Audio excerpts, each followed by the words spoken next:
Have you ever sat down at a backyard cookout in the middle of nowhere, somewhere in rural Missouri, where the smoke smells like home and the sausage melts in your mouth and ask yourself, just for a second, what the hell did they feed that pig? You wouldn't guess. You wouldn't want to. Because maybe, just maybe, that fat sow was raised on something darker. Something boiled and shredded, stirred into feed before sunrise by trembling hands. Something once human. On the morning of the 24th of February, 2015, the sky over Elk Hollow hung heavy and gray. A stiff wind came in off the Chariton River, sharp enough to bite through flannel. At Harlan's Butchery, a run-down slaughterhouse on the edge of town, Clint Harlan was elbow-deep in his third hog of the day. It was a massive sow, close to 260 pounds, delivered just before dawn from a feeder farm in Iron Ridge. Something about her felt off. Too fat, too quiet. When Clint opened her up, he paused. The intestines were too clean, glistening white, no sludge, no bile, no stench of fermented grain. The fat was soft and tight, almost buttery. The kind of marbling you'd expect from a prize Angus, not a backwoods pig. Clint squinted, unsettled. What the hell were they feeding this thing? Then he reached the lower intestine, and that's when everything changed. There was a bulge. Not a normal one. Not feed or gas. Something dense, lodged in the gut like a swallowed stone. Clint sliced it open with practiced ease. What fell out hit the concrete floor with a wet slap. It wasn't feed. It wasn't bone from a chicken coop. It was a human finger, half a knuckle, yellowed cartilage at the joint. A scrap of skin still clinging to the bone. Purple and swollen. The nail cracked and sharp like it had clawed something before the end. Clint staggered back, hands shaking, covered in blood and warm fat. He'd slaughtered over 4,000 pigs in his life. He knew every inch of porcine anatomy. That wasn't pig. Not even close. Behind him, one of the new boys puked into the sawdust. The other stood frozen, eyes wide as dinner plates. The hog's body let out one last wheeze of escaping air, and Clint could swear it sounded like a breath. He didn't bother calling the local sheriff. This wasn't a noise complaint. He called Deputy Madsen directly. An old friend, someone who'd know when to shut up and when to listen. Madsen, Clint said, barely breathing. You need to get down here. I just pulled a goddamn human finger out of a pig. The silence on the line stretched a little too long. Then came the sound of a chair scraping back. Where'd the hog come from? Iron Ridge, farm off County Road 6. Another pause.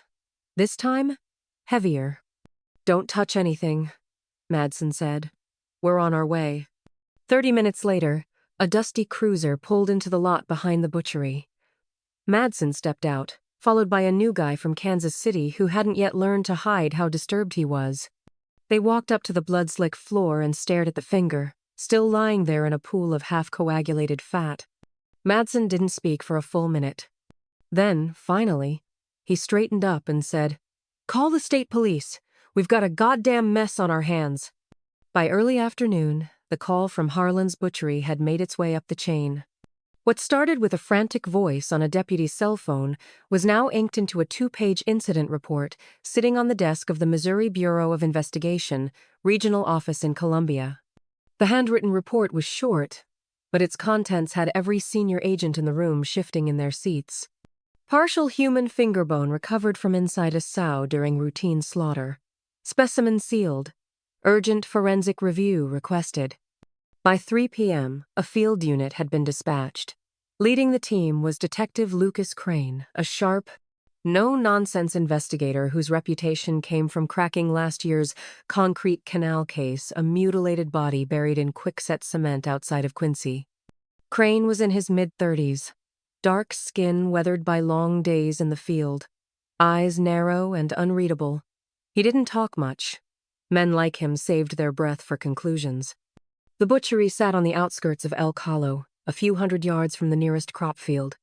The place looked like something out of a Dust Bowl photo, wooden beams blackened by years of blood, floor slick with slurry, organ buckets stacked like paint cans.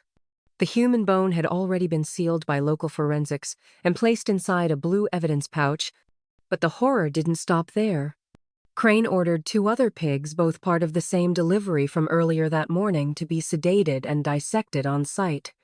The first sow went under quickly. Its stomach was bloated and heavy with partially digested material. When the first incision was made, a foul, acrid stench hit the room. One of the forensics techs reached in and retrieved a long clump of hair, black, tangled, soaked in bile and a small bone fragment still sheathed in muscle tissue. Definitely not animal. The second pig, even larger, showed severe signs of internal inflammation. Upon opening the colon, a foreign object was recovered. A broken human fingernail, painted cherry red, still embedded in a mass of feces and grain. No one spoke for several seconds. Whatever doubts lingered were gone. These pigs had consumed human flesh, and the remains had been processed, cooked, or chemically broken down to the point of digestion. Clint Harlan, the butcher, was pale as drywall as he handed over the delivery log.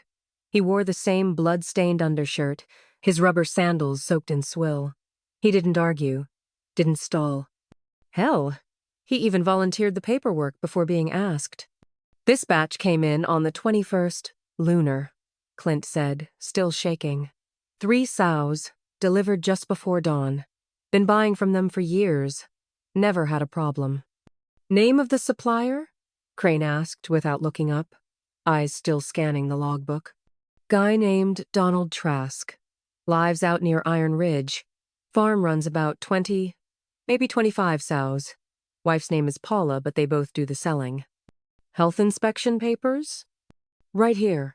Signed and stamped by county vet. Crane closed the book, silent. He handed it off to a tech without comment. In his mind, a red thread was already drawing itself on an imaginary map stretching from the blood-soaked floor of this backwoods slaughterhouse to a hidden hog farm past the county line. Tucked behind rows of rusted corn silos and forgotten trees, somewhere out there, under the smell of feed and manure, was the origin point of something monstrous. Gear up. We're going now, Crane said simply, turning on his heel and walking out the door. The sun was dipping low, bleeding its last light onto the pig pens behind the butchery. One sow remained alive, stomping its hooves in a puddle of old blood, grunting low and wet like it was trying to cough up something it hadn't finished digesting. Crane didn't look back. The Trask farm sat on the far edge of Iron Ridge, just past a dying cornfield and hidden behind a wall of overgrown trees. The dirt road leading in was soaked with February mud, crisscrossed with hoof prints and shallow tire ruts. Pools of standing water shimmered black and stagnant, releasing a putrid mix of manure, sour feed, and something fainter, sharper. The scent of rot, maybe, or burnt grease. Crane killed the engine 100 feet from the gate and stepped out into the silence. He stood there a moment, breathing. Not manure that was familiar. This was something else. Raw pig feed mixed with cooked fat, sour and strangely sweet, like bile on a skillet. The front gate was welded from scrap metal, rusted and crusted in dried sludge. Inside stood a series of low concrete pens, each roofed with corrugated tin. In the fading light, the sows looked almost prehistoric, enormous, sluggish creatures with dull eyes and bodies bloated from weeks of overfeeding. Some lay sprawled in their own waste, others pressed against the bars, staring at the newcomers with a glazed indifference that made the hair on Crane's neck rise. A woman came to the gate. Her name was Paula Trask, 38, wife of the farm's owner. Short, skin weathered and uneven, hair tied high in a messy bun. Her face was blank. Not nervous, not surprised, just empty. She wore a stained gray work blouse with the sleeves rolled to her elbows, revealing old scrapes crusted over with yellowed scabs. Her eyes were sunken, her lips pale. When she spoke, her voice was raw, like someone who hadn't slept in days. "We're with the Missouri Bureau of Investigation," Crane said, flashing his badge. "We're investigating a matter involving animals sold from this property." Paula hesitated only for a second. Her eyes flicked to the three men behind Crane. Then she gave a slow nod and unlatched the gate. "Y'all, come in," she said softly. The yard was a mess mud mixed with grain and pig waste, thick enough to pull at their boots. In one corner, 2 brick stoves sat cold but fresh with ash. A large aluminum pot rested upside down on a stone slab beside them. The smell of scorched feed clung to everything burnt, oily, nauseating. Crane crouched beside the pot and used the end of a pen to poke at the crusted residue along its rim. Something about it smelled wrong. Not just cooked grain, something boiled down, almost fatty. He stood. "Have you sold any pigs recently?" he asked. "Yes, on the 21st, Paula replied, barely above a whisper. 3 sows. Sold to a man named Harlan, runs the butchery." "You made the call?" Crane asked, not looking away. "Yes, I usually do." "Where's your husband?" That made her flinch. Just a flick of the eyes, barely noticeable. Her hand, which had been wiping sweat from her neck, froze. "He left, ran off. Headed south with another woman," she said, voice thinner now. "Said he was going to Texas to start over." "When?" "Night of the 19th. I was sleeping in the back shed. Woke up and he was gone. Left his phone. Sent a text." "You still have it?" She nodded and pulled out an old black Nokia phone. Screen scratched to hell, but still working. Crane took it with gloved hands. The last message was time-stamped 2:17 a.m., the 20th of February. "I'm gone. Heading south with someone else. Don't look for me. The farm's yours now." Rain read the message 3 times. Period. Line break. A curse. Hanging alone like it was spat at the air. No name, no mention of kids, money, or even a goodbye. It wasn't a farewell, it was an exit wound. Cold, clinical, like someone trying to fake a breakup without knowing what one really looked like. "Did you try calling him after that?" he asked quietly. "I did, but his phone was off. Probably changed the SIM card," Paula replied, wringing her fingers. "Do you know who the other woman was?" She hesitated. "Number, I'm not sure. Maybe someone he met on a delivery run." Crane slipped the phone into an evidence pouch.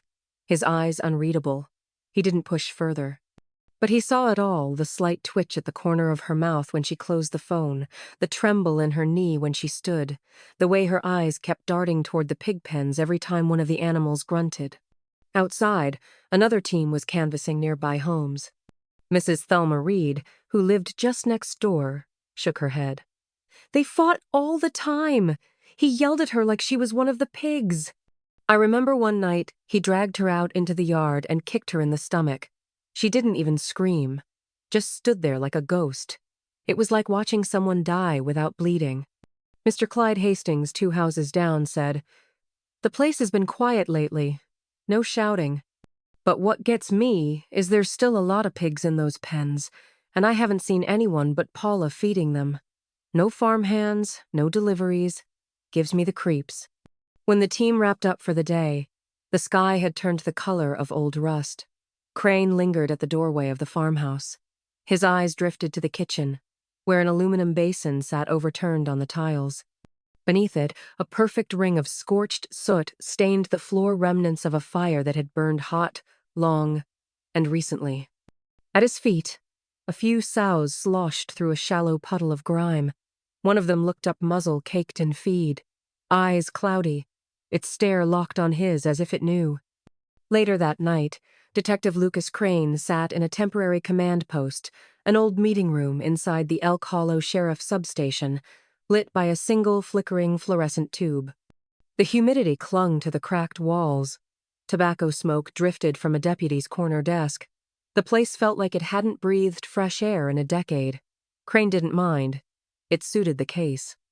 Laid out on the table in front of him was everything they had. A township map pinned with markers, witness statements, livestock inventory, and a sealed evidence pouch holding Donald Trask's phone.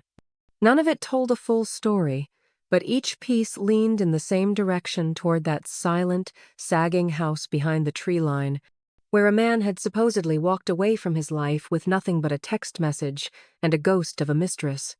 Crane didn't believe in coincidences. especially not ones that came wrapped in burnt feed, missing husbands, and pigs with human remains in their bellies. Paula Trask had been too calm, too rehearsed. No anger, no grief, just a blank stare and vague answers. When asked about her husband's departure, she offered nothing specific.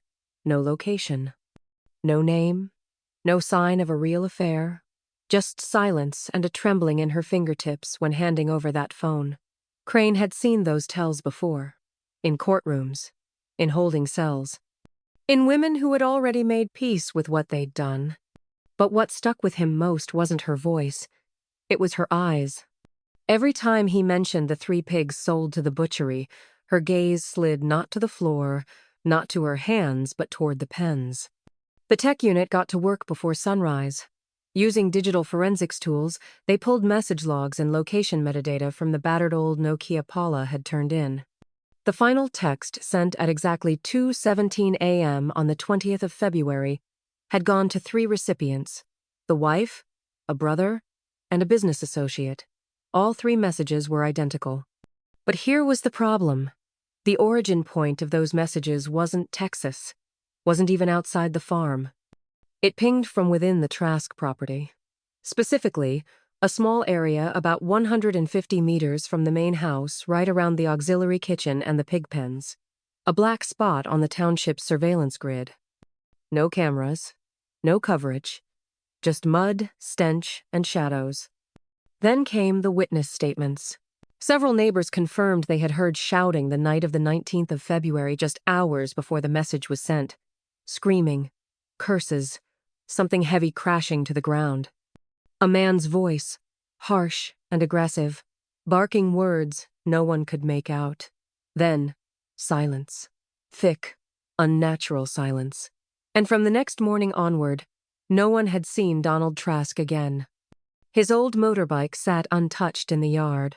The pens were unusually full, but only Paula was tending them.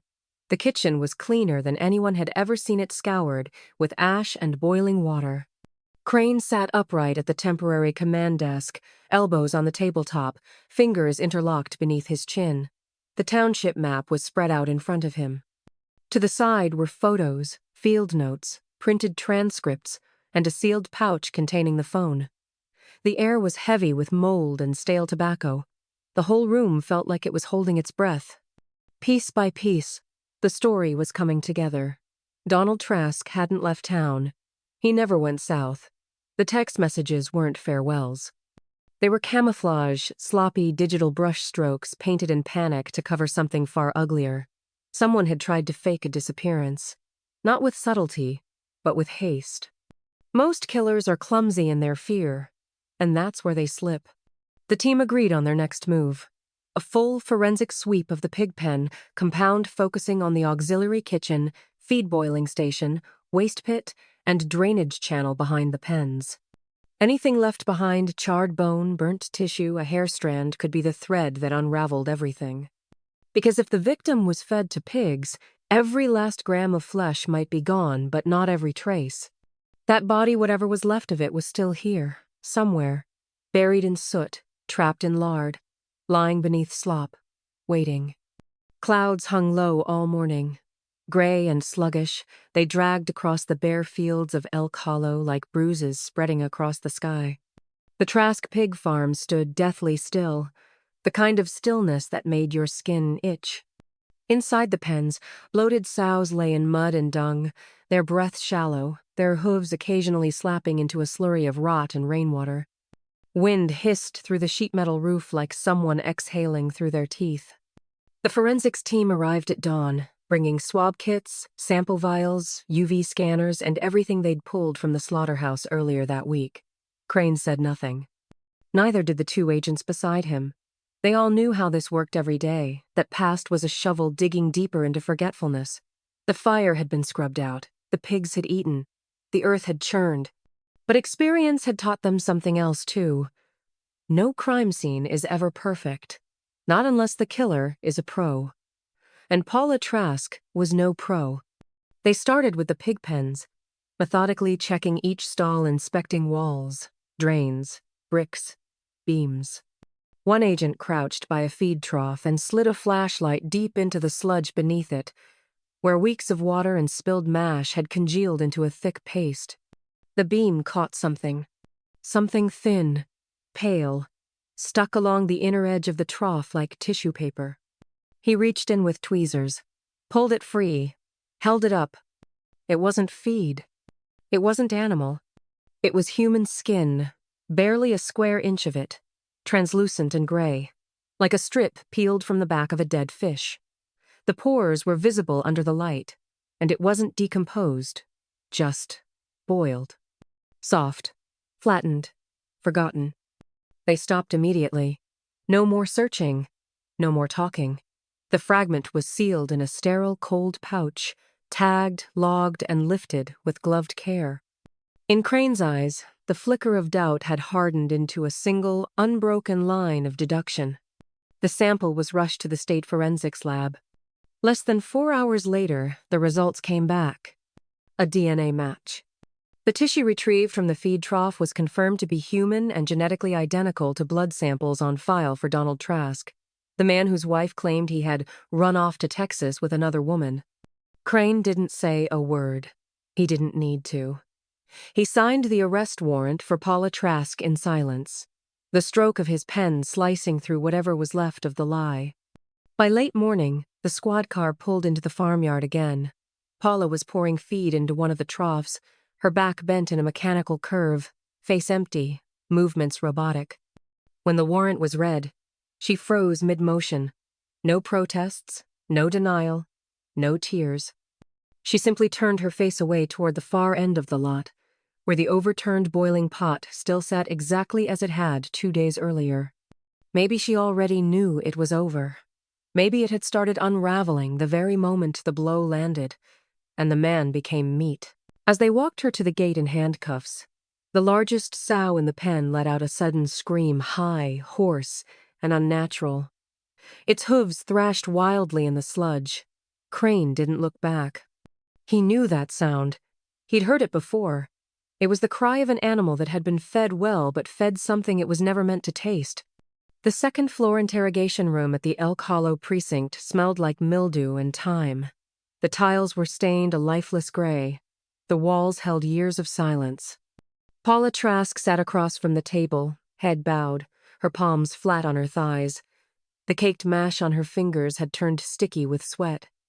Detective Lucas Crane walked in, set a thick case file on the table like it weighed judgment itself.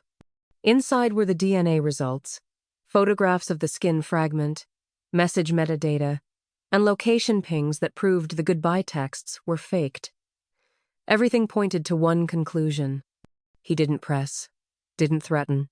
He looked at her the way only a seasoned investigator can, someone who already knows the answer and is only waiting for the suspect to be too tired to keep lying. Eventually, she spoke. No tears, no shaking, just a flat, steady voice like the truth had been sitting inside her for weeks, growing heavier by the hour, waiting to be let out. She said Donald had changed. He came home later, ate less, spent his nights glued to his phone. She knew it was another woman, didn't know who, but knew. Sometimes she'd catch short texts over his shoulder. "Don't call me when I'm home." She's starting to suspect. "I'll be there tomorrow." They'd been married 10 years. No kids, no joy. She'd tried everything, fertility clinics, herbal remedies, prayers, and still nothing. She blamed herself. Until one day, she stopped. And then Donald stopped touching her altogether. When she tried to reach out, he shoved her aside. "Go feed the pigs. Stop whining like some sow in heat." The first time he said it, it stunned her. The second time, it cut deep. The third, something in her snapped. It was raining the night of the 19th of December. Hard. Donald came home drunk, tracking mud into the house, screaming about soggy feed and lazy pigs. When she stepped forward to take his coat, he slapped her across the face and roared, "If I leave you, you'll rot in this pigsty alone." She didn't remember what changed in that moment, just the sound of rain hammering the roof, and the flash of lightning hitting the yard right before she brought down the metal pipe on his skull. He collapsed. face first into the dirt, silent. She sat beside him for a long time, listening to her own heartbeat, listening to the pigs grunt in the dark. The next morning, she dragged the body to the back washroom. For 3 days, she worked methodically. A butcher's knife, a machete.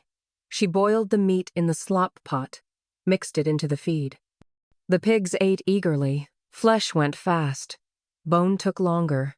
The smaller ones she smashed with a hammer. The bigger ones she dumped behind the trench, after dark, when even the moon wasn't looking. She had wiped the phone clean, every smudge, every drop of blood, and typed in the dark, the screen dim, the letters trembling beneath her thumbs, one hand on the keys, the other blotting sweat. And all the while, one thought gnawed at her. Would anyone believe these words? I'm gone, heading south with someone else. Don't look for me. The farm's yours now. 3 sentences, just enough to suppress suspicion for a while. She sent it to herself, to his older brother, and to a former business partner building a web of alibis from shadows. But she never expected a single scrap of skin in a feed trough to betray everything so quickly. Her confession ended in silence. No tears, no begging, no blame. Paula Trask sat frozen in her chair, unmoving, her voice stripped bare. As Detective Crane stood to leave the room, she spoke only once. Quiet, flat, final. I just wanted to feel like a woman. Just once. But maybe, wrong time, wrong man. Crane said nothing. He closed the file and left. The hallway outside reeked of wet concrete. Rain had just begun to fall. Again.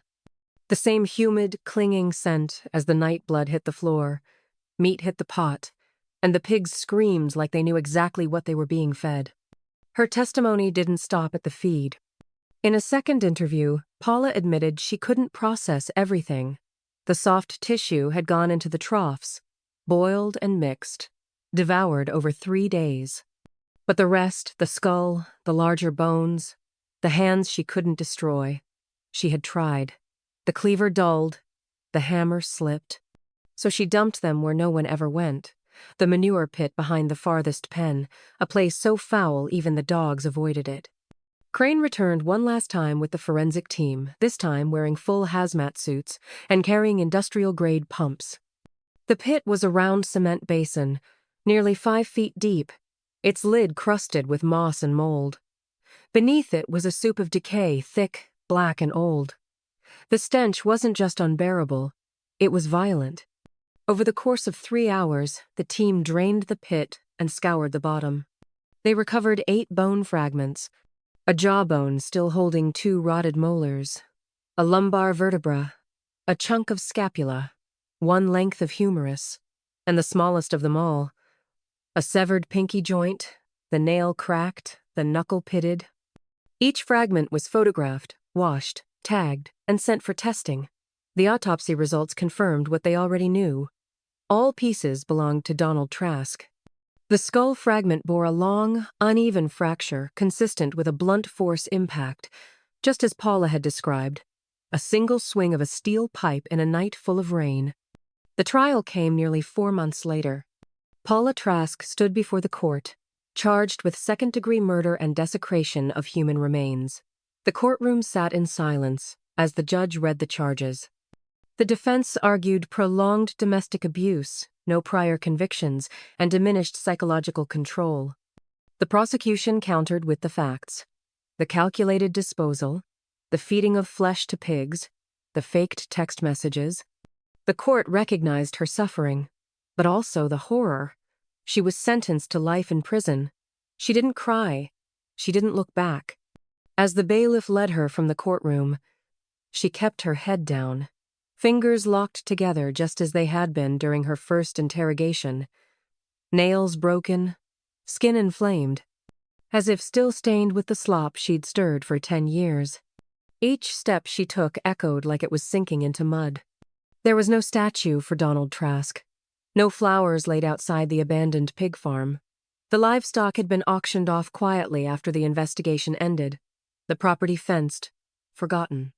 But in Elk Hollow, Missouri, The story still lived, whispered behind gas station counters, murmured across pews at Sunday service.